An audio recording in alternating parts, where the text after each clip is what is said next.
Hello everyone, welcome back to Lucknow Nama Academy. Myself Sadhana Fees, and today I'm going to tell you the demand function. As I've already discussed the types of demand in the last lecture, and today's topic is demand function. So what do you understand by demand function?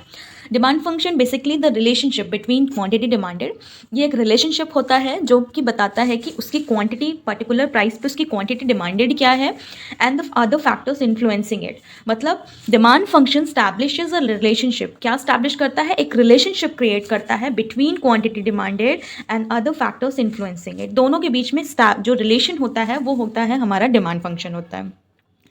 आप कुछ भी एक particular price पे आप जो demand कर रहे हो, तो जो आप डिमांड कर रहे हो जो प्राइस है वो एक क्या हो गए? डिमांड फंक्शन हो गए.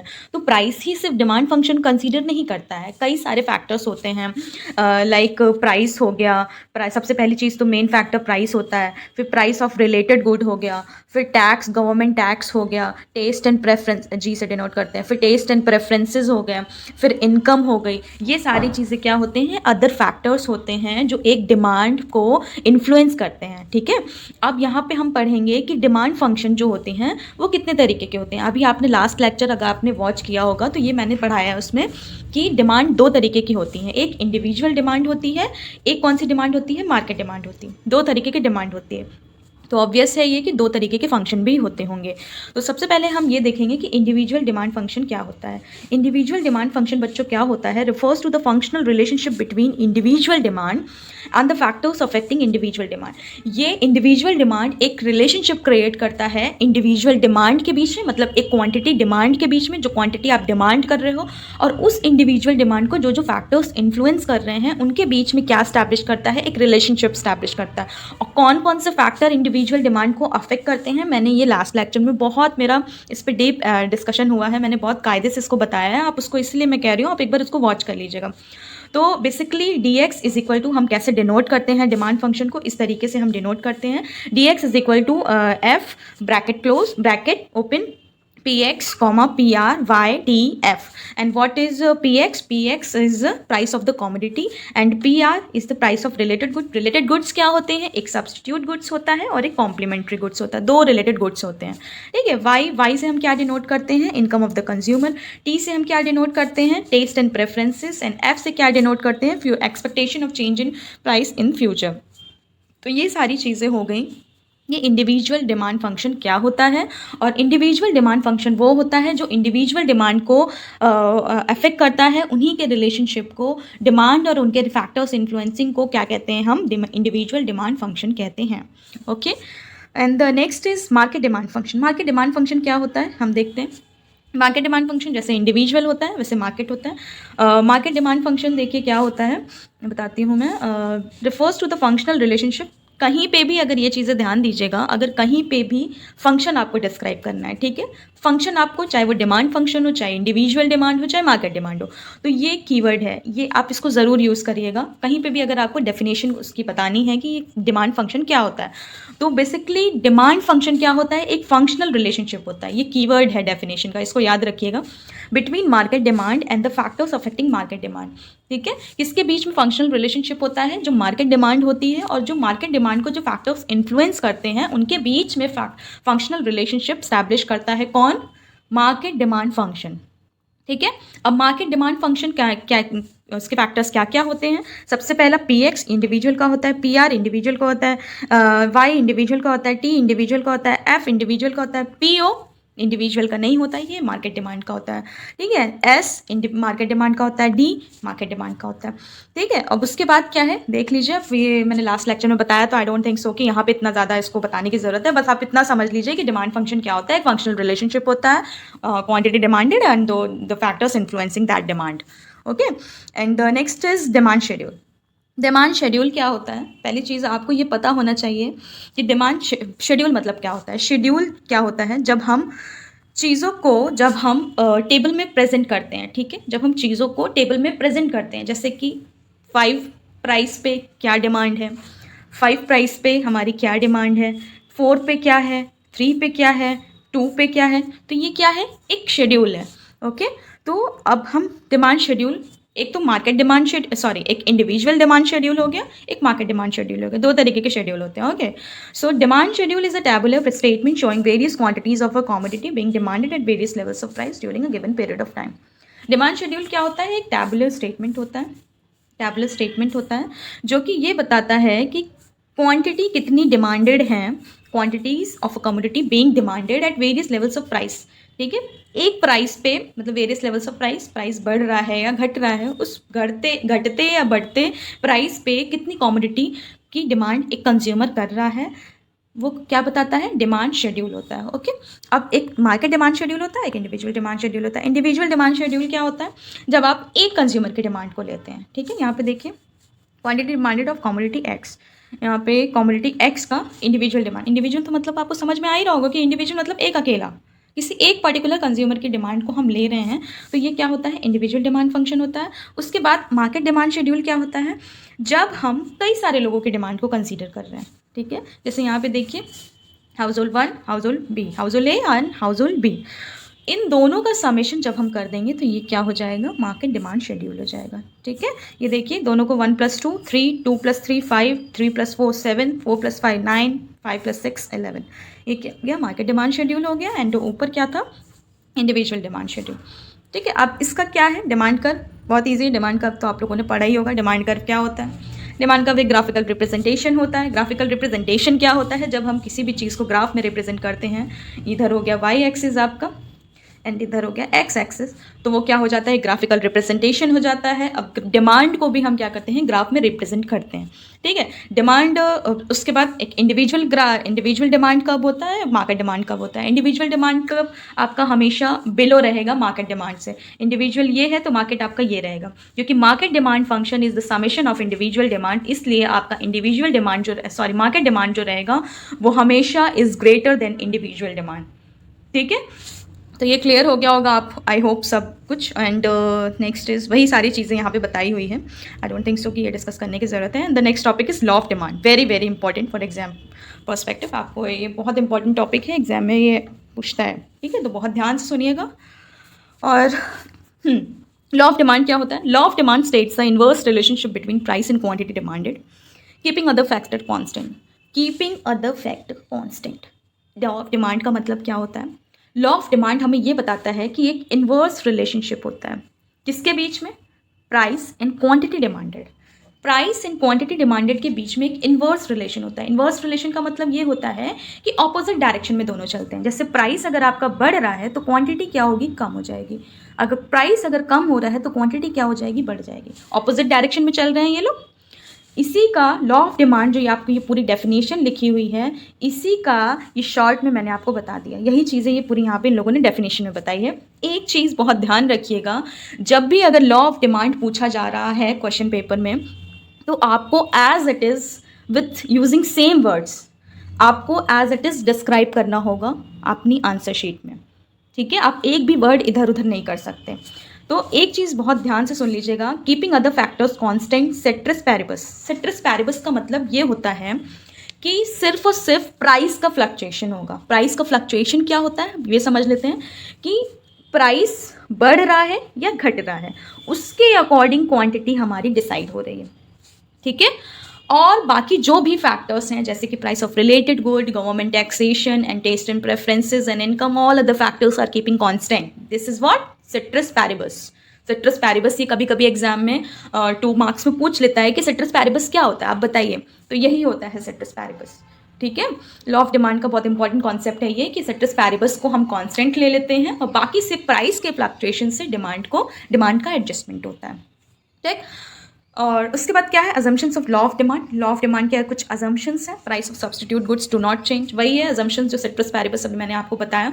इनकम कांस्टेंट रहती है और price of related goods constant रहते हैं. गवर्नमेंट टैक्सेशन पॉलिसी कांस्टेंट रहती है. ये सारी चीज़ें हम क्या एज्यूम करते हैं? कांस्टेंट रहती है. ठीक है, उसके बाद क्या है? Demand schedule. लॉ आपको पता है डिमांड क्या होती है? डाउनवर्ड स्लोपिंग होती है. डाउनवर्ड स्लोपिंग का मतलब क्या होता है कि ऊपर से नीचे की तरफ आती है. ठीक, तो ये क्या होता है? Downward sloping. जब आपका प्राइस 4 है तो क्वांटिटी कितनी है? 2 है. जब आपका प्राइस 3 है तो क्वांटिटी कितनी है? 3 है. देखिए प्राइस घट रहा है, क्वांटिटी क्या हो रही है? इधर बढ़ रही है. समझ में आ गया ना? लॉ ऑफ डिमांड क्या कहता है? अब उसके बाद ये यहाँ पे बताया है कि why other factors are kept constant. मैं बता चुकी हूँ, आई डोंट थिंक सो कि ये डिस्कस करने की ज़रूरत है। And next is important facts about law of demand.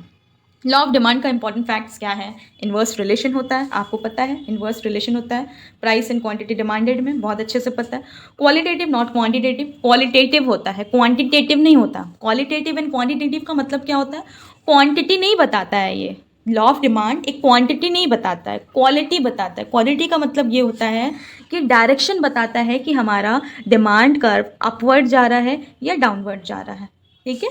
उसके बाद नो प्रपोर्शनल रिलेशनशिप, इस प्रपोर्शनल रिलेशनशिप का मतलब ये होता है कि अगर आपका प्राइस अगर 10% से बढ़ रहा है तो ज़रूरी नहीं आपका क्वांटिटी भी 10% से बढ़े, ठीक है, ये कोई ज़रूरी नहीं होता है। अब उसके बाद one sided, law of demand is one sided as it explains the effect of change in price. कुछ लोगों ने इसको क्रिटिसाइज़ किया कि लॉ ऑफ डिमांड जो होता है वो वन साइडेड होता है। वन साइडेड क्यों होता है? क्योंकि यहाँ पे हम सीधे सीधे अदर फैक्टर्स को क्या कर लेते हैं, कांस्टेंट कर लेते हैं और सिर्फ प्राइस का फ्लक्चुएशन देखते हैं, उसके अकॉर्डिंग हम डिमांड को बताते हैं कि जब हमारे कमोडिटी का, पर्टिकुलर कमोडिटी का डिमांड क्या है, ठीक है। And derivation of law of demand, no derivation of law of demand, exceptions to law of demand, very important, very very important, बहुत ध्यान से सुनिएगा। अब लॉ ऑफ डिमांड के कुछ एक्सेप्शंस हैं, मतलब जहाँ पर लॉ ऑफ डिमांड एप्लीकेबल नहीं होता है, ठीक है, कहाँ पर वो देख लेते हैं। बहुत अच्छा और इम्पॉर्टेंट टॉपिक है ये, बहुत मज़ा आएगा आप लोगों को। हाँ, सबसे पहला क्या होता है? गिवन गुड्स होते हैं। गिवन गुड्स क्या होते हैं? एक इन्फीरियर, स्पेशल इन्फीरियर गुड्स होते हैं। इन्फीरियर क्या होता है ये समझ लीजिए। इन्फीरियर गुड्स वो होते हैं जब हमारी इनकम बढ़ जाती है तो इन्फीरियर गुड्स की डिमांड क्या होती है? कम हो जाती है, ठीक है। और जब हमारी इनकम कम हो जाती है तो इन्फीरियर गुड्स की डिमांड क्या होती है? बढ़ जाती है, ठीक, इतना समझ में आ गया। अब ये क्या होते हैं? एक special kind of inferior goods होते हैं when on which the consumer spends a large part of his income and their demand rises with an increase in price and demand falls with decrease in price.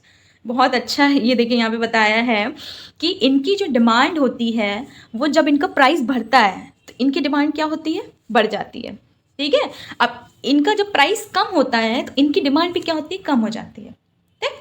तो इसको हम क्या कहते हैं? Given goods कहते हैं। इसका एग्जाम्पल, जैसे कि सबसे पॉपुलर इसका एग्जाम्पल ज्वार है, ठीक है। उसके बाद नीचे देखिए क्या दिया है, bajra falls, the consumer have a tendency to spend less on them and shift over to superior goods. वही चीज़ यहाँ पे बताई है कि जो ज्वार होता है वो सबसे बेस्ट है, पॉपुलर एग्जाम्पल होता है गिवन गुड्स का, जिसको कंसीडर करके, ज्वार को कंसीडर करके आप गिवन गुड्स को डिस्क्राइब कर सकते हो कि गिवन गुड्स क्या होता है। जब प्राइस बढ़ता है तो डिमांड कम हो जाती, डिमांड बढ़ जाती है, पॉजिटिव रिलेशन होता है यहाँ पे, प्राइस और क्वांटिटी डिमांडेड का पॉजिटिव रिलेशन होता है, ठीक है। और लॉ ऑफ डिमांड क्या बताता है कि प्राइस और क्वांटिटी डिमांडेड में नेगेटिव रिलेशन होता है, ठीक। तो ये इसलिए एक्सेप्शन है। नेक्स्ट एक्सेप्शन देख लेते हैं क्या है। नेक्स्ट एक्सेप्शन क्या है? स्टेटस सिंबल गुड्स और गुड्स ऑफ ऑस्टेंटेशन। इसका मतलब ये होता है कि जो भी स्टेटस सिंबल गुड्स होते हैं, स्टेटस सिंबल गुड्स क्या होते हैं? जो हम अपने स्टेटस को बढ़ाने के लिए पहनते हैं, लेते हैं, खरीदते हैं, ठीक है, वैसे गुड्स को हम क्या कहते हैं? स्टेटस सिंबल गुड्स और गुड्स ऑफ ऑस्टेंटेशन, ठीक है। जैसे कि diamond, gold, antique paintings etcetera, ये सब किस लिए खरीदते हैं लोग? Just because of prestige. इन सब के लिए लोग खरीदते हैं, परचेज करते हैं ताकि उनका प्रेस्टीज एंड मोरल अप रहे, ठीक है। ये हो गया, यहाँ पे भी लॉ ऑफ डिमांड एप्लीकेबल नहीं होता है। नेक्स्ट क्या है? फियर ऑफ शॉर्टेज, जो यहाँ पे मैंने अंडरलाइन किया है ये ऑरेंज कलर से, यही बस आप लोग देख लीजिएगा, बाकी आपको पूरा पढ़ने की ज़रूरत नहीं है, बहुत इंपॉर्टेंट है ये, बहुत ईजिली समझ में आ जाएगा और बहुत ईजी लैंग्वेज में लिखा है। Fear of shortage, fear of shortage का मतलब ये होता है कि अगर आपको इन केस इन फ्यूचर ये लग रहा है कि जो पर्टिकुलर कमोडिटी आप इस टाइम खरीद रहे हो, जो एसेंशियल कमोडिटी है, उसका प्राइस इन फ्यूचर बढ़ जाएगा। जैसे कि हम यहाँ पे एग्जांपल लेके समझते हैं, नमक। आपने ये एज्यूम, मतलब आपको ये रूमर्स आया कि आने वाले 10 दिनों में, आने वाले 1 हफ्ते में नमक का प्राइस जस्ट ट्रिपल हो जाएगा, ठीक है। आप क्या करोगे? उसको स्टोर करके अभी से ही रख लोगे, भले ही उसका प्राइस अभी 100 रुपये है, लेकिन फिर भी क्या करोगे आप? उसका कंजम्पशन पोस्टपोन नहीं करोगे, आप उसको क्या करोगे? अभी से खरीद करके रख लोगे, ठीक है। तो ये क्या है? फियर ऑफ शॉर्टेज है। जब आपको शॉर्टेज का डर हो कि इन फ्यूचर पता नहीं ये रहे ना रहे, इसके प्राइस इतने ज़्यादा बढ़ जाएं कि मैं ख़रीद ना पाऊँ, अभी से लाओ मैं ख़रीद के इसको रख लूँ ताकि मेरे पास तो ये अभी से पूरी इसका स्टॉक बना रहे, ठीक है। अब उसके बाद इग्नोरेंस। इग्नोरेंस में देखिए क्या आता है, consumer may buy more of a commodity at a higher price when they are ignoring of the prevailing prices of the commodity in the market. Ignorance में ये होता है कि जब कंज्यूमर जो इग्नोरेंस कमोडिटी होती है उसको जब बाय करता है तो वो उस पर लॉ ऑफ डिमांड बिल्कुल भी एप्लीकेबल नहीं होता है। ठीक है, तो यही चीज़ें यहाँ पे बताई है कि इग्नोरेंस में consumer may buy more of a commodity at a higher price, जब उसको उसका अगर प्राइस बढ़ भी रहा है लेकिन फिर भी कंज्यूमर इज स्टिल कि वो उस कमोडिटी को बाय कर लेगा। ठीक है। Fashion related goods. Fashion related goods girls काफ़ी अच्छे से रिलेट कर पाएंगी। जैसे कि कोई भी गुड्स अगर फैशन में है, ठीक है, तो कोई भी गुड्स अगर फैशन में है, इट डजेंट मैटर कि what is being charged by the shopkeeper. आप शॉप पे जाओगे, अगर वो फैशन में है, आप शॉप पे जाओगे, बार्गेनिंग करोगे, लेकिन फिर भी उसको खरीद के लाओगे। ठीक है, तो ये क्या है, लॉ ऑफ डिमांड वहाँ पर भी एप्लीकेबल नहीं होता है। ठीक, ये हो गया। And the necessities of life. Necessities of life क्या होता है, जो हमारे लाइफ के लिए बहुत ज़रूरी होता है, जैसे कि rice, wheat, salt, medicine are purchase even if their price increases. ये सारी चीज़ें ऐसी होती हैं कि अगर इनका प्राइस अगर बढ़ भी जाए तो हम क्या करेंगे, इनको खरीदेंगे। ठीक है, क्योंकि ये हमारी लाइफ के लिए ज़रूरी होती हैं। हमारी लाइफ के लिए वीट, सॉल्ट, राइस, मेडिसिन ये बहुत ज़रूरी हो चुकी हैं। ठीक है, तो इसलिए ये नेसेसिटीज़ ऑफ लाइफ हैं, इसलिए यहाँ पर भी लॉ ऑफ डिमांड एप्लीकेबल नहीं होता है। ठीक, और change in weather. Change in weather का मतलब ये होता है कि अगर वेदर में आपके चेंज आ रहा है, demand for certain commodities also change irrespective of any change in their prices. Demand for umbrellas increase in rainy season even with an increase in their prices. जैसे देखिए शॉपकीपर्स क्या करते हैं, ठंडी के सीज़न में स्वेटर्स वगैरह, जैकेट्स के रेट क्या कर देते हैं, बहुत ज़्यादा बढ़ा देते हैं। जिसके पास स्वेटर नहीं होगा, जैकेट नहीं होगा, वो मार्केट में जाएगा, उसको ये मैटर नहीं करता कि उसका प्राइस अभी क्या है और बाद में क्या हो जाएगा, क्योंकि उसको वो जैकेट या स्वेटर खरीदनी पड़ेगी। ठीक है, अपने आप को बचाने के लिए सर्दी से वो स्वेटर वो खरीदेगा। तो इसलिए चेंज इन वेदर का भी जो कंडीशन होता है वो लॉ ऑफ डिमांड पे एप्लीकेबल नहीं होता है। ठीक, उसके बाद नेक्स्ट है individual demand versus market demand. Individual demand और मार्केट डिमांड में डिफरेंस दिया है यहाँ पे, बहुत ईजी लैंग्वेज में दिया है। It is the quantity demand of commodity by an individual consumer. Individual demand क्या होती है, जो इंडिविजुअल कंज्यूमर डिमांड करता है। मार्केट डिमांड क्या होती है, जो ऑल द कंज्यूमर्स डिमांड करते हैं। ठीक, इट मे और may not follow the law of demand. कह रहा है कि ये ज़रूरी नहीं कि लॉ ऑफ डिमांड को फॉलो करे, ठीक है, लेकिन मार्केट डिमांड जो होती है it always follow the law of demand. ठीक, और individual demand is not affected by all factors affecting market demand. कह रहा है, देखो वही चीज़ मैंने जो भी ऊपर बताई थी, ज़रूरी नहीं कि जो मार्केट डिमांड को जो फैक्टर्स इन्फ्लुएंस कर रहे हों वो इंडिविजुअल डिमांड को भी इन्फ्लुएंस करें। ठीक है, लेकिन market demand is affected by all factors affecting individual demand. लेकिन मार्केट डिमांड जो होगी वो सारे उन फैक्टर्स से अफेक्टेड होगी जो इंडिविजुअल डिमांड को अफेक्ट कर रहे थे। ठीक है, तो this is all for today's lecture. कोई भी अगर डाउट होता है तो प्लीज़ कमेंट सेक्शन में हमें बताइएगा। और अगर आपने अभी तक रजिस्ट्रेशन नहीं किया तो प्लीज़ रजिस्ट्रेशन कर लीजिए, क्योंकि अभी एग्ज़ाम्स होने वाले हैं, हमारे डाउट सेशंस भी हो रहे हैं अभी बच्चों के साथ, और आने वाले टाइम में भी डाउट सेशन होंगे और हम लोग आपको सैम्पल पेपर्स भी प्रोवाइड करेंगे। तो प्लीज़ अगर आपने रजिस्ट्रेशन नहीं किया है तो रजिस्ट्रेशन कर लीजिए जल्दी से। जितनी जल्दी करेंगे उतना फ़ायदा आप लोगों को होगा। Thank you so much, best of luck.